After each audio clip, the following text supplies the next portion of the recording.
All Kerala school teachers union സംസ്ഥാന സമ്മേളനത്തിന്റെ ഭാഗമായി എടത്താട്ടിൽ മാധവൻ മാസ്റ്ററുടെ ഓർമ്മദിനം പതാക ദിനമായി ആചരിച്ചു. CPIയുടെ നേതൃത്വത്തിലും വിവിധ ഇടങ്ങളിൽ അനുസ്മരണം നടന്നു. CPI ആളൂർ ലോക്കൽ കമ്മിറ്റിയുടെ ആഭിമുഖ്യത്തിൽ നടന്ന അനുസ്മരണം പാർട്ടി ജില്ലാ സെക്രട്ടറി KG ശിവാനന്ദൻ ഉദ്ഘാടനം ചെയ്തു. AKSTU സംസ്ഥാന എക്സിക്യൂട്ടീവ് അംഗം CV സ്വപ്ന അനുസ്മരണ പ്രഭാഷണം നടത്തി.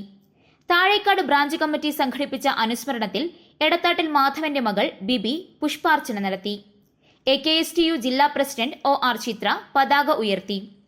AKSTU ജില്ലാ കമ്മിറ്റിയുടെ നേതൃത്വത്തിൽ നടന്ന അനുസ്മരണം സംഘടനാ മുൻ സംസ്ഥാന ജനറൽ സെക്രട്ടറി N ശ്രീകുമാർ ഉദ്ഘാടനം ചെയ്തു. മരണം പോലും പുരോഗമന പ്രസ്ഥാനത്തിന്റേതാക്കിയ മാതൃക അധ്യാപകനായിരുന്നു എടത്താട്ടിൽ മാധവൻ എന്ന് N ശ്രീകുമാർ അഭിപ്രായപ്പെട്ടു. AKSTU സംസ്ഥാന സെക്രട്ടറി CJ ജിജു അധ്യക്ഷത വഹിച്ചു.